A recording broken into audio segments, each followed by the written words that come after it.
News 25 is brought to you by Golden Casino Group, where you'll always find great fun, good food, and fantastic entertainment, all at Gold Town, Lakeside, and the Pahrump Nugget.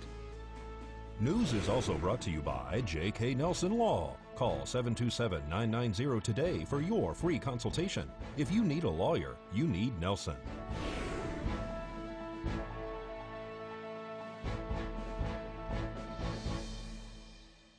Tonight, a home catches fire on the west side of town, and 21 new officers graduate with the Department of Public Safety. News 25 starts now. You're watching KPVM News 25 with Deanna O'Donnell. News 25. Local coverage you can count on. A home is deemed unlivable following a fire. It's Friday, December 28th. I'm Deanna O'Donnell. Fire Chief Scott Lewis says a fire caused major damage to the roof of a home today on Dyer Street. Pahrump Valley Fire and Rescue, Nye County Sheriff's deputies, and Nye County Auxiliary units were dispatched to a reported structure fire on Dyer Road this morning. The residents inside the home reported that their roof was on fire. Fire Chief Scott Lewis tells News 25 that a smoke pipe failure on a wood-burning stove started the fire in the attic space. Lewis tells News 25 that the fire ran the length of the structure and was contained to the attic space. He also adds that the home is not livable at this time.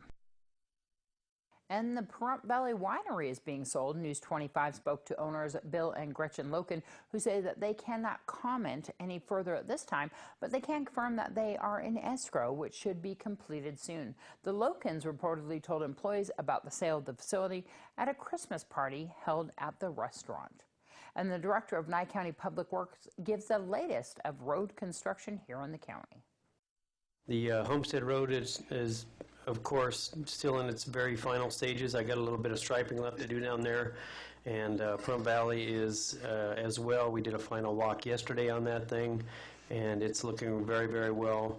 I will have some updates for you on Homestead and 160 in the near future. We're having a meeting with the utility company tomorrow to discuss that and move that forward. Tim, the potholes are resurfacing again on money between Mance and Gamebird, yeah, I'm sorry. And also I noticed some potholes the other day resurfacing over near the backside of Artesia on Kellogg. Finally got to check out the lights down there, and they are great. The ones down in front of Walmart and etc. But I hate to be a complainer. But it's okay. One that's out. There is one on the northeast yeah, and I corner. thought maybe you knew about it, but I just wanted to make sure you did. I did, and I still have yet to contact the contractor and let him know that even though they were out and fixing those lights and updating those to LEDs, that there's one that's still not working. So okay, it's on my list. So, and I still have to make an appointment to get with you on the other issues. I just have not had the time. Blosser Ranch. Yeah, and what's the other street over there we were working on? Irene? Was it Irene? I needed to. It's Irene. It's Chiquita. It's there's quite a few of them. Commissioner Koenig. Valley Boulevard, are we bike lanes on that or not? Yes, sir, there is. Because it looks awful skinny for bike lanes. There's plenty of room. There's 5 feet on both sides for bike lanes. Okay, I'll be waiting to see it. Waiting anxiously for it to be done. Let's discuss potholes. Okay. We put cold mix in, right? Is that what we're doing? Right now, this time of year, cold mix is not the preferred method. We have some bags of cold mix type of material that works a little bit better in this colder climate. But yeah, we can put something in there temporarily until we can get that chip patcher down here and show Commissioner Boraski how that thing works. But the problem with using that now is it's too cold for it, and it's brittle. What material does that machine use? It uses the actual oil with chips and compaction and smoothing it out by hand, and it adheres to the surface so much better than just putting in cold mix. It doesn't have those same binding properties that this chip patcher has. And it won't bind if it's cold? No, it won't. It's the oil that it has to be a certain temperature that's mixed with water that doesn't work real well in temperatures that we have this time of year. All right, this is for the 5 o'clock broadcast only. We have 4 tickets to the Guns N' Roses tribute band, Appetite for Destruction. You need to give us a call, 775-727-9400. It's very important that you dial extension 201. That's 775-727-9400, extension 201. You need to be prepared to come pick up the tickets right away because we have those 4 tickets for tonight's show, and that is at 7 p.m. in Las Vegas. And give us a call, 775-727-9400, extension 201. If there is a machine or voicemail, please leave a message and we'll call you back. We'll return with more news right after this. You're watching KPVM News 25. Local coverage you can count on. Welcome back to News 25. The Board of County Commissioners has approved hiring more health care providers for northern Nye County. The BOCC report is sponsored by Jim Marsh Automotive of Las Vegas, Kia, Chrysler, Jeep, and Body Shop. Item 43, for possible action, discussion, and deliberation concerning a request by Northern Nye County Hospital District to begin discussions with Renown Health to renegotiate the lease agreement between Nye County and Renown Health for the medical facility owned by Nye County located at 825 South Main Street in Tonopah, Nevada, more particularly described as Assessors Parcel 08-26144, for purpose of making provisions for the involvement and tenancy of additional medical professionals able to be of value in the support strategy, including concepts of multi-tenant medical office building. Mr. Chairman, this item has been requested by the Nye County Hospital District, and the representatives from the county have been in contact with Renown. The Nye Community Coalition was awarded a technical assistance grant to perform 3 goals. Most important of those goals was to determine the need for a building assessment to examine the Nye Regional Medical Center, and to select a firm to complete that assessment as needed. So there are some timed items that we are waiting on. However, I would like to make a motion to approve this to begin the discussions with Renown while we're continuing to support those grant efforts. Motion and a second to approve item 46. Further discussion? Public comment. Tonopah, you have anything to say? You have a motion to approve, so. All those in favor say aye. Aye. Aye. Aye. Opposed say nay. Unanimous, approved.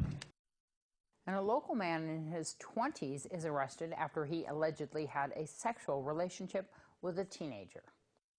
Robert Lopez has been arrested for lewdness with a child under 16 and statutory sexual seduction at a home here on Leslie Street. According to the declaration of arrest, deputies were contacted by an aunt and a mother of a juvenile female who allegedly had sexual contact with a 23-year-old identified as Robert Anthony Lopez. Witnesses allegedly told police that they found Lopez and the female juvenile inside a pickup truck in a precarious position. They say that the female victim jumped up, adjusted her clothes, and ran inside the house after the two were found. At that time, police say that they witnessed text messages between Lopez and the mother of the juvenile. Lopez allegedly admitted on the text messages that he in fact was sorry for his behavior. Police made contact with the 15-year-old juvenile female who did confirm that she in fact had a sexual relationship with Lopez. She admitted to having contact one time. After making contact with Lopez, police say that he did confirm that he knew that the female was 15 years old and they did have sexual contact.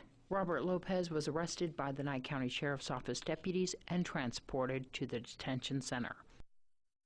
After this break, your news across Nevada and entertainment this week. News 25 is brought to you by William H. Jackson Injury Attorneys. Injured? Get Bill and Robin, your local injury attorneys.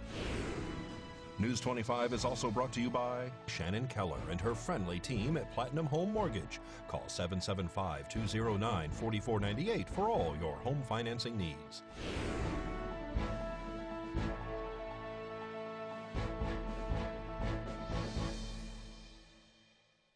Nevada added 5,200 jobs in November and 51,900 jobs over the year. The State Department of Employment, Training, and Rehabilitation said that last year was the largest annual increase in over 12 years, and the growth rate was among the fastest the state has ever seen before the recession. The report also shows that the initial claims for unemployment insurance benefits totaled 11,940 for the month relative to last November. Claims are down 11.6%, a nominal decrease of 1,560. The Department of Energy's National Nuclear Security Administration has completed the second underground chemical explosion in the second phase of the source physics experiment, which is designed to advance the United States' ability to detect underground nuclear explosions. The Nevada National Security Site says that the multi-phase campaign is using buried explosives to generate seismic and acoustic signatures similar to those emitted by an underground nuclear detonation. These trials are designed to strengthen our nuclear security and continue to provide important data to improve our ability to monitor potential explosions across the globe. The Silver State Health Insurance Exchange has announced preliminary enrollment figures of 83,647 during its sixth open enrollment period, which ended on December 15th. While open enrollment has ended, it is important to remember that certain changes and individuals' life changes can make them eligible for a special enrollment period and allow them to enroll at any time during the year. For more information, you can go to nevadahealthlink.com. The Department of Motor Vehicles has released audio versions of the Driver's Handbook in both English and Spanish. The recordings in MP3 format are available online at dmvnv.com/handbooks. In general, audiobooks have traditionally been used to assist second language learners, learning impaired, students struggling, and readers or non-readers. The audiobooks will help drivers in all of these groups learn the rules of the road and Nevada-specific laws. I'm Deanna O'Donnell. That's your news across Nevada.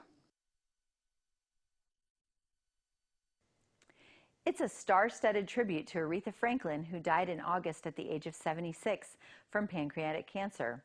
The Recording Academy and music mogul Clive Davis will put on a special concert, Aretha, a Grammy celebration for the Queen of Soul, on January 13th at the Shrine Auditorium in Los Angeles, featuring Alicia Keys, Patti LaBelle, Kelly Clarkson, Celine Dion, John Legend, Janelle Monáe, and so many others. The event, hosted by Tyler Perry, will broadcast later in 2019 on CBS. Tickets go on sale today. Miley Cyrus and Liam Hemsworth are now married. The couple tied the knot over the weekend in a small ceremony. Cyrus's mom, Tish Cyrus, and dad, Billy Ray Cyrus, were in attendance.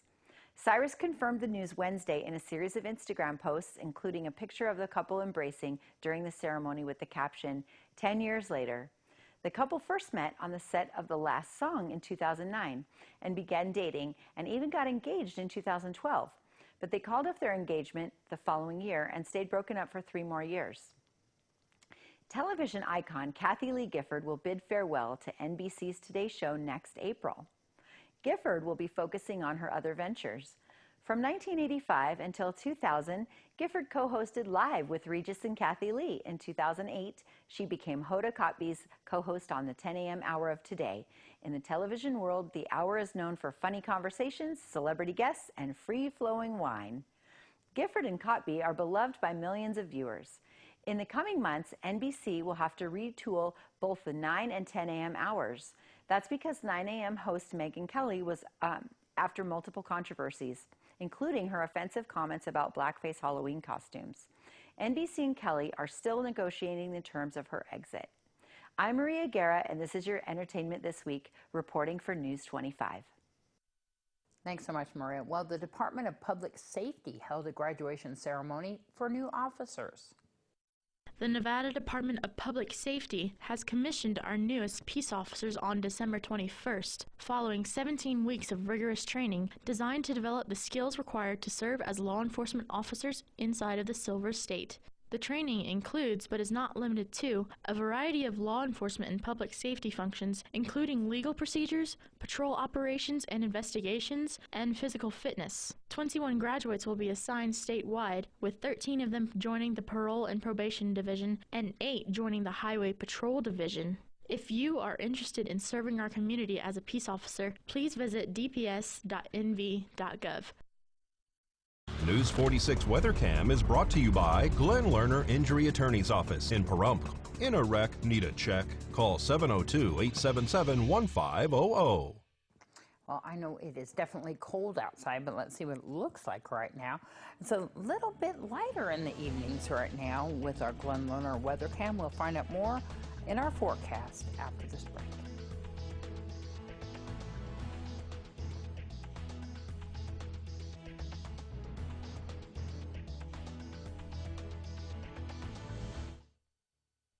You're watching KPVM News 25. Local coverage you can count on. Hello and welcome back to News 25. I'm Michael Donahue. Today's highs in Pahrump, 46 degrees, 61 in Death Valley, 48 in Amargosa, 43 in Beatty, 30 in Goldfield, 28 in Tonopah, and 35 and 36 in Fountain and Fernley. For tonight, our low is Tonopah's high at 28 degrees, 29 in Amargosa, 39 in Death Valley, 26 Beatty, 20 in Fernley, and now we're going to dip down into those teens. It's 15 in Goldfield, 12 in Tonopah, and 18 in Fallon, so it's getting really cold over there. Tonight in Pahrump, clear skies, a low of 28 degrees. Our average is 31. Sunset at 4:35 p.m. Winds out of the northeast at 6 miles per hour, gusts up to 14, and our humidity at 36%. For tomorrow, sunny skies, a high of 50, a low of 32. Our UV index is unchanged at 2. Sunrise at 6:54 a.m. Winds out of the north at 14 miles per hour, gusts up to 22, and 26% humidity. So it's going to be real windy tomorrow. Looking ahead to our 7-day, one day of clouds. Monday we're going to have some clouds rolling in, but for the rest of the week it's looking very sunny. For our temperatures, we're mainly going to be in the 50-degree range. On Monday and Tuesday we're going to dip down to 49 and 47, and next Friday we're going to jump up to 60, but overall we're seeing pretty decent 50-degree temperature weather. For overnights we're seeing a very similar pattern. We're mainly going to be in those mid to high 30s all week long, and on Monday and Tuesday we're just going to dip down to 25 degrees. So with that, we throw it back to the desk with Deanna. Thanks, Michael. Well, that's going to wrap up this edition of News 46. News 25, I keep saying that over and over again. I don't know why. All right, well, we'll see you back here on Monday. I'm Deanna O'Donnell. Good night.